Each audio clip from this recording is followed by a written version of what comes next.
안녕하세요. 저는 서울에 살고 있는 57세 여성입니다. 제게 아주 특별한 친구가 한 명 있어서 이렇게 사연글을 적어봅니다. 같은 동네에서 태어나서 어릴 때부터 같이 지내던 친구였는데요.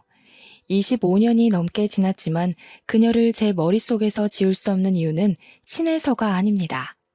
지금 그녀의 얼굴을 떠올려도 이가 갈릴 정도로 앙숙지간이기 때문이죠. 그 친구 때문에 저뿐만 아니라 제 딸까지 모진 고생을 해야만 했습니다. 왜 그 친구가 저를 괴롭힌 이유는 어이없게도 제게 열등감을 느꼈기 때문입니다. 그녀가 가졌던 열등감은 시간이 지나면서 도가 지나쳐서 넘어서는 안 되는 선을 넘고 말았습니다.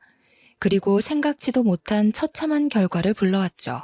저는 강원도의 산골 마을에서 가난한 농부의 딸로 태어났습니다. 제가 살았던 동네는 워낙 작아서 동네 사람들 모두 한 가족처럼 지냈습니다. 김장철이 되면 다 같이 모여서 김장을 했고, 누군가 세상을 떠나서 상을 당하면 모두들 자기 일처럼 돈을 내서 장례를 치르기도 했습니다. 아이들도 마찬가지였어요. 또래가 몇 명 되지 않아서 저희들은 친형제처럼 지냈습니다. 아무 집에나 가도 밥을 줬고, 학교를 다니면서부터는 같이 숙제를 하다가 밤이 늦으면 스스럼 없이 친구의 집에서 자기도 했어요. 하지만 딱 한 집만이 그렇게 지내지 않았습니다. 순자와 저는 동갑이었는데 저처럼 평판이 좋지는 않았습니다. 그 집은 동네 사람들 사이에서 원성이 자자했거든요. 축협이 고위 간부였던 순자의 아버지는 알부자로 소문이 나 있었습니다. 원래 시골 마을에서는 농협이나 축협 간부가 군수 이상으로 대접받았지만 그렇다고 엄청난 돈을 받는 것도 아니었습니다. 하지만 순자 아버지는 아주 넓은 밭과 산을 가지고 있었습니다. 순자 아버지가 돈을 모은 비결은 바로 은밀하게 받은 뒷돈이었습니다. 대출이나 융자가 필요한 사람들에게 알신을 해주고 대출금의 일부분을 챙겨갔거든요. 그리고 윗선에도 상납을 하면서 입막음을 했습니다.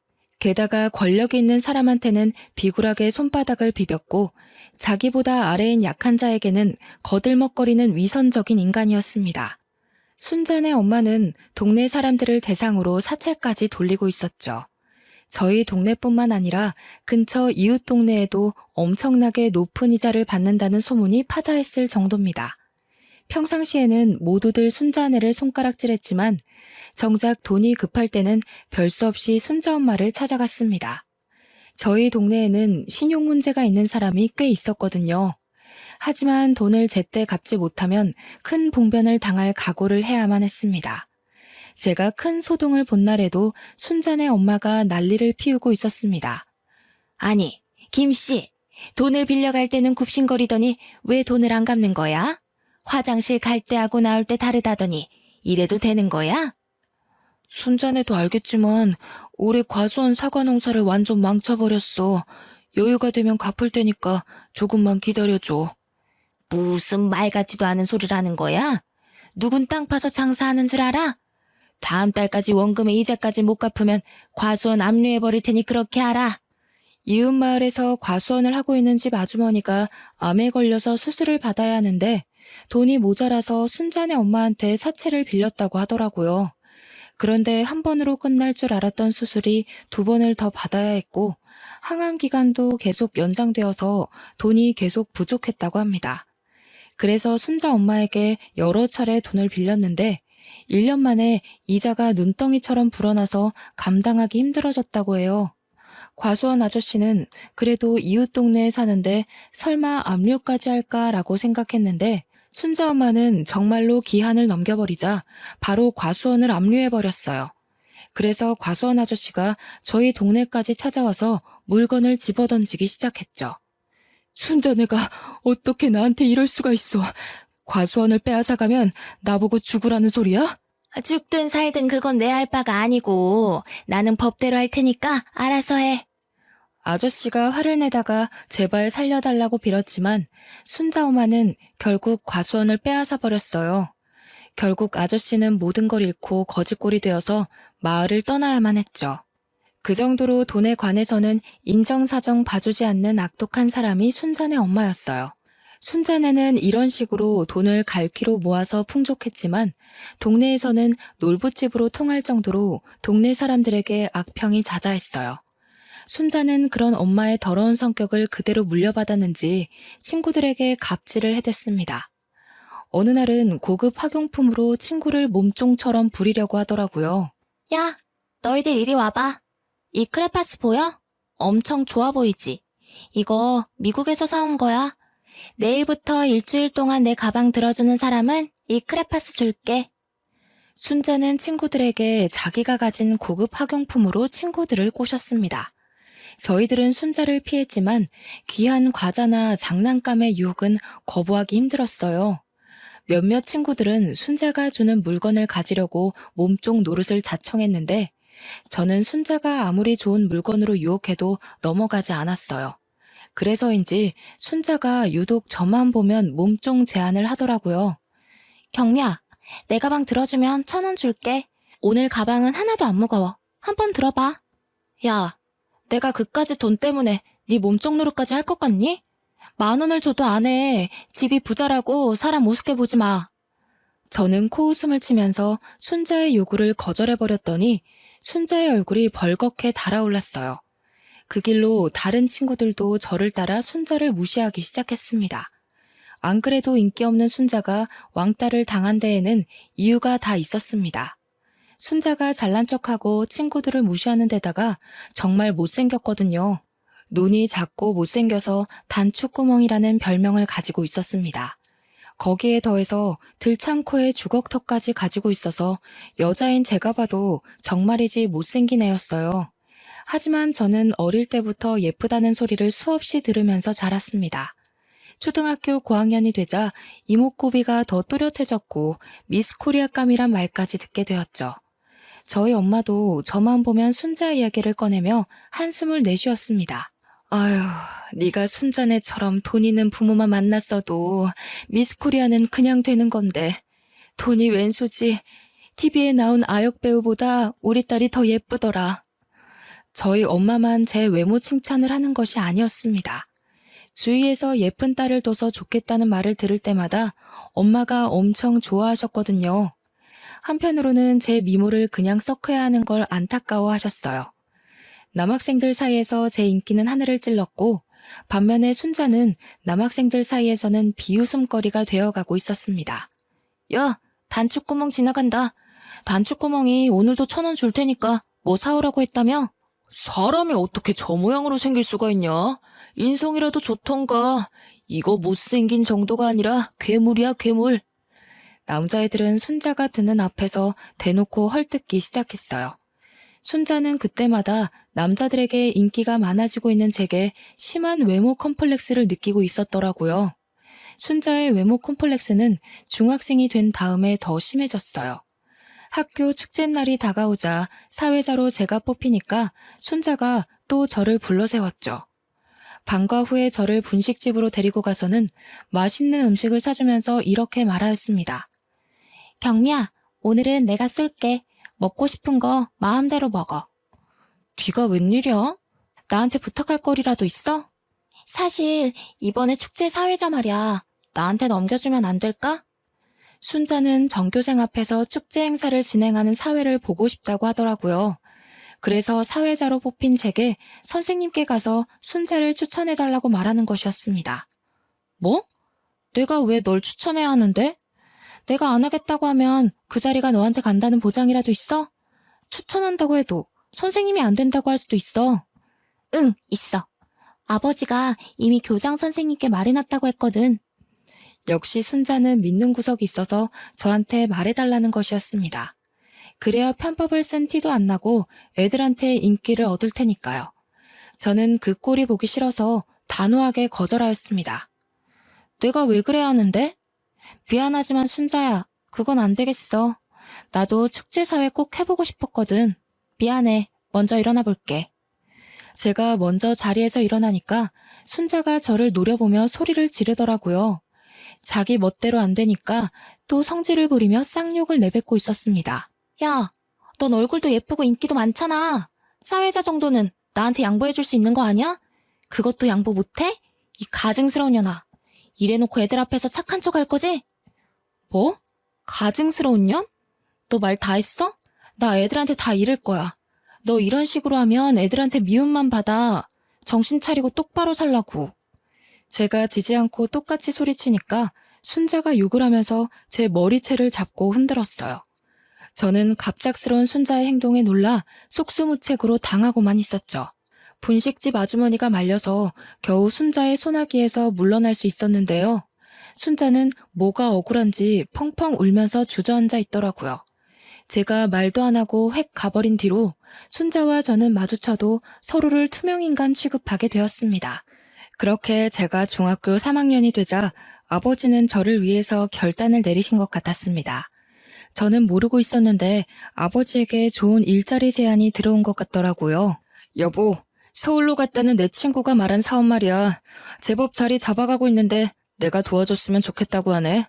아무래도 경미 미래를 생각하면 서울로 가서 사는 게 나을 것 같은데 당신 생각은 어때? 나도 그렇게 생각해요. 태풍 오고 난리라서 요즘 짓는 농사마다 엉망인데 나도 이제 지쳤어요. 당신이 먼저 가서 자리 잡으면 우리가 올라가서 사는 게 좋을 것 같아요. 그래, 우선 부딪혀보는 거지. 여기서 이대로 살다가는 경미도 우리처럼 살게 될 거야. 우리 경미만큼은 좋은 대학에 보내야지. 아버지께서 진짜로 서울로 가셔서 친구가 하고 있다는 주말 농장 사업에 뛰어들었어요. 사업이 생각보다 잘 되어서 엄마와 저는 가진 재산을 전부 처분해서 서울로 올라가게 되었어요. 처음에는 단칸 월세방에서 시작해서 엄청난 고생을 한 끝에 5년 만에 겨우 전셋집을 마련하고 자리를 잡게 되었죠. 저도 가만히 있을 수 없어서 고등학교를 다니는 내내 편의점 알바를 하면서 대학 등록금을 모으고 있었습니다. 편의점 손님 중에 자주 오던 단골 손님이 한 분 계셨는데 저를 유심히 쳐다보는 게 느껴지더라고요. 어느 날은 저에게 삐까뻔쩍한 명함을 주시길래 깜짝 놀랐습니다. 내가 전부터 지켜봤는데 키도 크고 늘씬해서 딱 우리 교복 모델하면 좋을 것 같더라고. 혹시 간단하게 사진 몇 장만 찍어볼 생각 없어? 뜻밖의 제안이라 뭐라고 대답을 못하고 있었는데 사장님께서 생각해보고 연락을 하라고 하시더군요. 혹시 사기는 아닐까 하는 생각이 들어서 무시하려고 했지만 그놈의 돈이 문제였습니다. 급식비를 못 낼 것 같은 상황이 찾아오자 사장님의 스튜디오를 찾아가게 되었죠. 그래서 교복 모델로 데뷔를 하게 되었는데 나중에는 방송 광고도 찍게 되었고 돈도 제법 벌게 되었습니다. 사장님도 저를 좋게 보고 저한테 이것저것 많이 제안을 해주셨죠. 경미야, 전문적으로 배우해볼 생각 없어? 내가 아는 방송 PD들이 있는데 원하면 소개시켜줄게. 아니에요. 전 연기하는 데는 소질 없어요. 그리고 배우들은 저보다 훨씬 예쁘잖아요. 아니야. 이번에 데뷔한 배우 보니까 너보다 못생겼더라. 네가 더 예쁘고 끼도 많으니까 단역부터 시작해봐. 사장님은 배우를 해볼 생각이 없냐고 끈질기게 물어봤지만 저는 거절했어요. 잡지나 광고 모델을 하는 것과는 배우는 근본적으로 다른 일인 것 같아서 부담이 됐거든요. 남다른 외모 덕분에 대학 등록금을 어렵지 않게 마련한 저는 부모님의 도움을 받지 않고 원하던 대학에 들어가게 되었습니다. 그런데 대학에 들어간 뒤에 순자를 우연히 만나게 되었는데요. 어머, 경미야. 이게 얼마만이야? 너무 반가워. 오랜만이다. 잘 지냈어? 다시 만나니 반갑네. 사실 순자를 다시 만난 게 그다지 좋지 않아서 얼굴에 티가 났을 거예요. 제가 배우를 거절한 이유도 표정 관리를 못해서였거든요. 그런데 순자는 저만 쫓아다니면서 친한 척을 했습니다. 동아리도 저랑 같은 곳에 들어가겠다고 가입을 하더라고요. 그리고 1년 뒤에 순자와 같이 소개팅을 나가게 되면서 잊을 수 없는 사건이 생기게 되었어요. 동아리 선배가 주선을 해서 나가게 된 3대3 소개팅이었는데요. 원래 순자는 빼고 하려고 했는데 순자가 제가 나가는 걸 어떻게 알았는지 소개팅 주선자인 선배에게 자기도 끼워달라고 애원한 것 같았습니다. 입장이 난처해진 선배가 순자도 끼워주라고 하길래 알겠다고 했죠. 근데 그게 문제였어요. 차라리 4대3은 좀 그렇다고 거절할 걸 그랬나 봐요. 순자와 짝이 된 남학생이 갑자기 자리에서 일어나더니 그냥 가겠다고 한 겁니다. 다른 학생들이 왜 그러냐고 붙잡으니까 남학생이 순자를 쳐다보며 폭언을 내뱉었습니다. 선배가 말하던 거랑 다르잖아. 다른 여자애들은 다 예쁜데 난 이게 뭐야? 난 저런 애랑은 절대 파트너 못해. 원래 오려고 한 애 아니었는데 왜 껴서는? 그 남학생을 마음에 들어했던 순자는 놀라서 얼굴이 굳어버렸더라고요. 저희들은 어떻게든 남학생을 다시 앉혀보려고 했지만 소용이 없었어요. 남학생이 떠나버리자 소개팅 자리는 순식간에 찬바람이 불었고 다른 남학생들도 자리를 파토내자고 했어요. 순자는 남학생이 다 떠나고 나서야 서럽다며 눈물을 흘리고 말았습니다. 그래도 제가 고향 친구로 알려져 있으니 제가 나서서 순자를 위로해 주었죠. 하지만 다른 친구들은 순자 때문에 소개팅을 망쳤다고 뒷담을 해댔습니다. 순자를 보내자고 무언의 압박을 주고 순자가 집으로 가버리니까 그제야 애들이 순자에 대해 이리저리 평가를 해대기 시작했습니다. 아, 드디어 갔네. 쟤는 왜 저렇게 눈치가 없어? 얼굴이 못생기면 눈치라도 빠르던가. 이름도 촌스럽고 말투도 되게 건방지고. 아, 재수없더라. 맞아. 우리 말 싹 다 무시하고 남자애들한테 친한 척 팔짱 끼고 끼 부리는 거 봤어? 앞으로 쟤하고는 어울리지 말자. 우리까지 이상하다는 소리 듣겠어. 에이, 그 정도는 아니다. 순자가 원래 그런 애는 아니야. 안 친해서 그런 거지. 니네들이 오해하는 거라니까. 저도 순자를 좋아하지 않았지만 대놓고 이리 뒷담을 하는 것 아니었죠. 제가 은근슬쩍 순자 편을 들고 순자를 조금은 걱정했습니다. 미운 정도 정이었죠. 타지에 가니 같은 고향 친구가 생각보다 크게 느껴지더라고요. 다음날 만날 순자 안색을 살펴보려고 학교에 갔는데 순자는 학교에 나오지 않았습니다. 다른 친구들에게 순자를 봤냐고 물어봤지만 모두 다 모른다고만 답하였는데요. 몇 달 후 여름방학이 끝난 다음에 순자가 모습을 드러냈습니다. 도저히 같은 사람이라고는 믿을 수 없을 정도로 성형을 하고 왔더군요. 눈은 순정 만화 속 여자 주인공처럼 커졌고 들창코는 오똑하게 변해 있었습니다. 주걱턱은 온데간데 없이 사라지고 갸름하고 둥근 얼굴로 변해 있었죠. 여자애들끼리 돈을 얼마나 쏟아부은 거냐고 수군거릴 정도였으니 순자가 등장하자마자 남자들의 시선을 사로잡은 건 당연한 일이었습니다. 그런데 순자는 제게 가지고 있던 열등감을 풀기 위해서 어이없는 짓을 저질렀습니다. 저는 순자가 사라진 사이에 같은 과 선배랑 연애를 하고 있었거든요. 그런데 순자가 저랑 사귀고 있는 선배에게 접근한 것이었습니다. 저는 선배가 순자를 가까이 하는 게 걱정됐지만 선배는 순자를 그냥 친한 후배라고 말하며 제 걱정을 덜어주었어요. 전 선배를 믿고 순자와 친하게 지내게 두었죠. 그런데 어느 날 친하게 지내는 동기가 와서는 저에게 충격적인 말을 건네주더라고요. 경미야, 너 아직 정우 선배랑 사귀고 있는 거 맞지? 순자 말이야. 교양 수업 들을 때 보니까 매일 정우 선배랑 딱 붙어서 앉아있더라? 아무래도 수상해. 둘이 뭐 있는 거 아니야? 에이, 설마. 너무 그러지 마. 친한 사이라서 그래 보일 거야. 선배가 아무 사이 아니라고 했으니까 그냥 나는 선배 믿어. 제가 괜찮다고 말해도 만나는 동기들마다 순자와 선배가 유난히 친한 것 같다는 말을 남겼습니다. 그래도 순자가 고백받는 모습을 한두 번 봤으니까요. 좋다고 따라다니는 남자들이 줄을 서는 판인데 제가 사귀고 있는 남자친구를 넘볼 이유가 없다고 생각했어요. 그런데 학교 축제 때 충격적인 장면을 목격하고 말았어요. 축제가 시작되자 캠퍼스 안에서 주점이 열렸거든요. 선배랑 친한 과 주점에 가서 술을 마시기로 했는데 선배랑 연락이 안 돼서 걱정을 하고 있었어요. 그런데 동기가 숨을 헐떡대면서 저를 찾아오더니 얼른 땡땡과 주점으로 가보라고 하는 거 있죠? 경미야, 정우 선배 지금 순자랑 같이 주점에 있어. 내가 보니까 엄청 취한 것 같아. 누가? 선배가? 선배가 순자랑 있다고? 지금 이럴 때가 아니야. 분위기 이상하니까 얼른 가보라고. 저는 동기 등살에 못 이겨 선배가 있다는 주점으로 달려갔습니다. 그런데 선배가 술에 취해 순자를 끌어안고 키스를 하고 있더라고요. 그걸 지켜보던 사람들은 환호성을 지르고 있어서 머릿속이 새하얘지고 말았습니다. 여러분 모두 박수와 환호성, 이벤트 당첨입니다. 새로운 커플과 탄생을 축하해주세요. 주점에서 베스트 커플을 뽑는 이벤트를 했던 것 같습니다. 선배가 정신을 못 차리고 순자를 계속 붙들고 있길래 그 모습을 보고 뚜껑이 확 열리면서 이성을 잃고 말았습니다. 야, 김순자, 너 지금 뭐 하고 있는 거야? 지금 당장 나와. 이거나.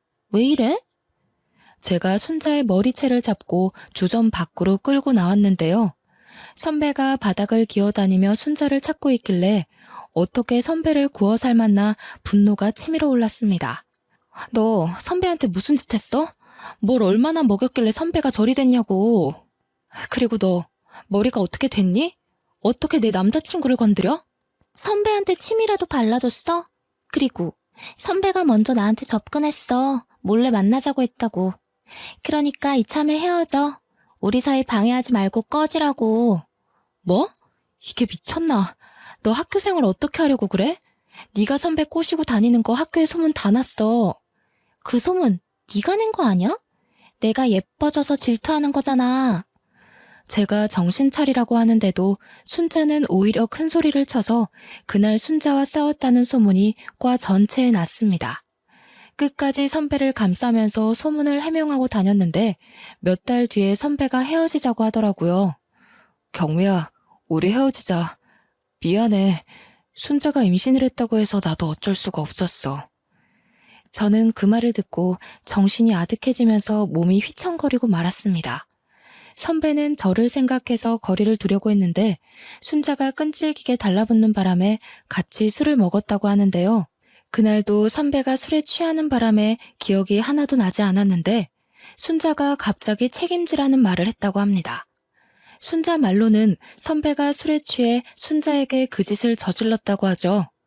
그래서 어쩔 수 없이 순자의 부탁을 들어주게 되었다며 제 눈을 피해서 몇 달 동안 동거를 한 사실을 털어놓았습니다. 그래서 저는 바로 순자를 찾아갔습니다. 순자야, 나 선배한테 다 들었어. 이게 지금 무슨 짓이야? 다른 남자애들한테 고백도 받았잖아. 왜 우리 선배인데? 어?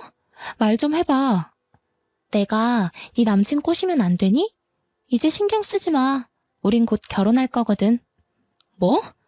인연이 진짜 미쳐도 더럽게 미쳤나. 내가 너 결혼하게 그냥 둘 줄 알아? 순자가 뻔뻔하게 나오자 저도 모르게 화가 나서 순자의 머리채를 잡고 흔들다가 밀쳐버렸습니다. 넘어진 순자는 앙칼진 표정으로 저를 노려보면서 일어나려다가 배를 움켜쥐면서 다시 쓰러지고 말았습니다. 순자 다리 쪽을 살펴보니 하혈을 하고 있더라고요. 깜짝 놀란 저는 구급차를 불러서 순자를 병원으로 옮겼습니다.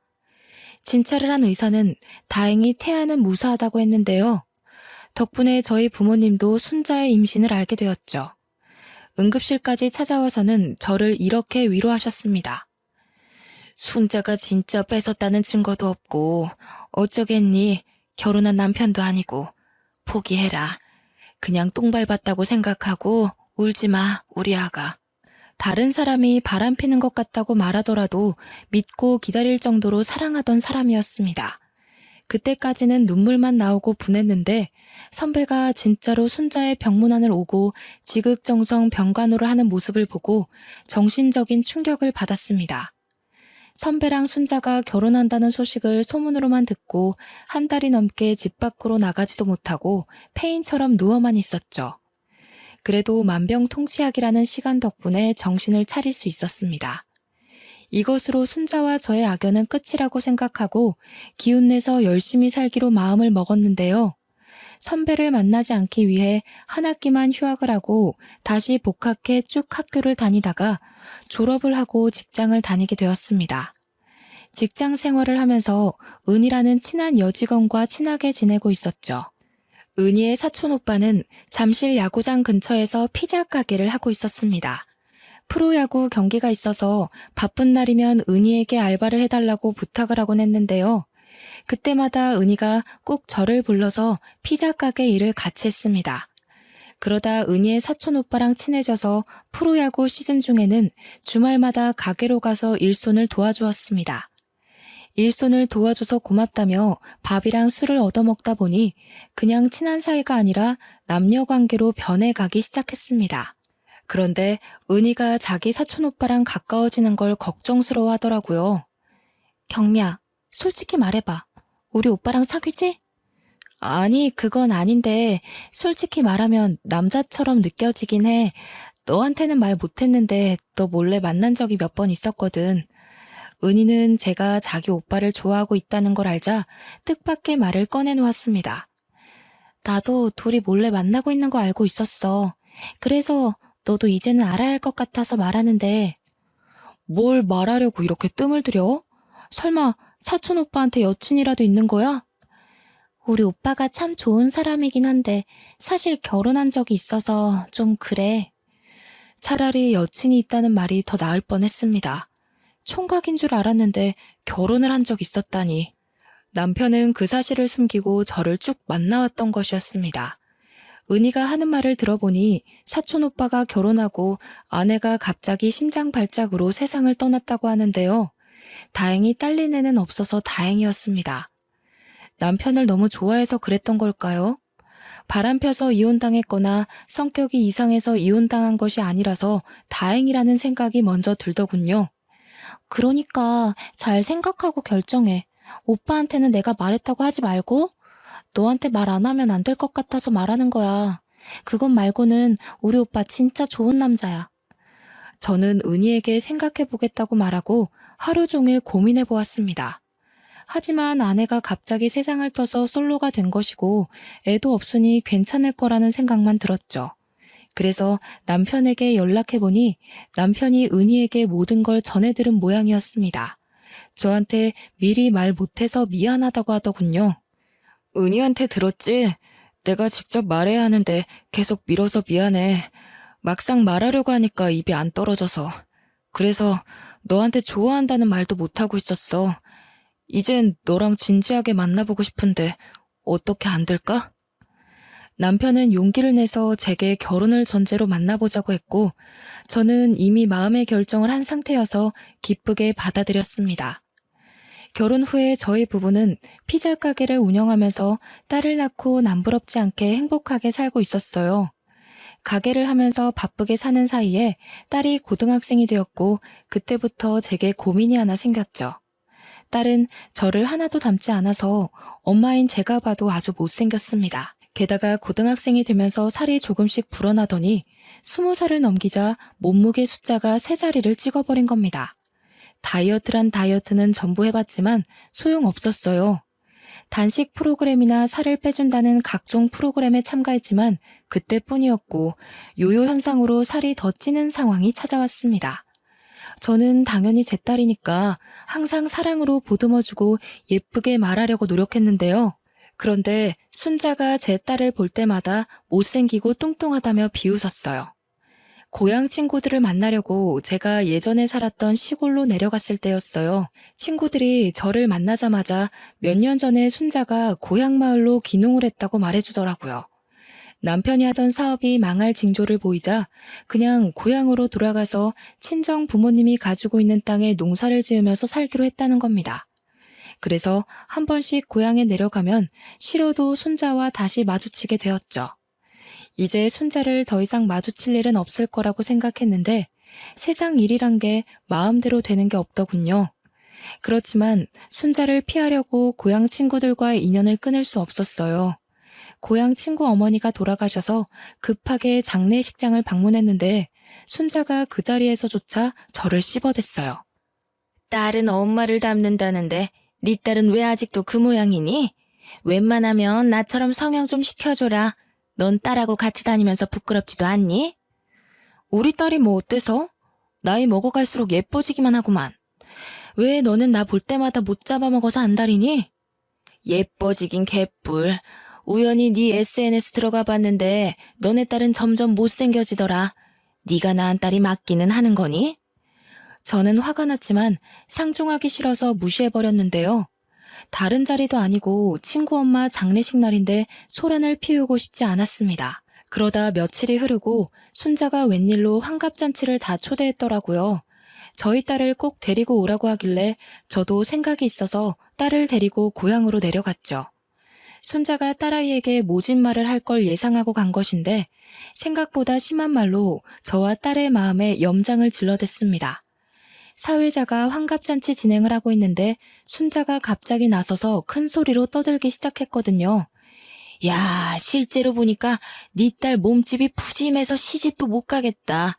저런 딸은 도대체 어디다 쓰나 했는데 오늘 고사 지낼 때 돼지 머리 대신 쓰면 되겠네. 돼지 머리보다 네 딸 머리가 더 크니까 어여가서 상머리에 앉아라.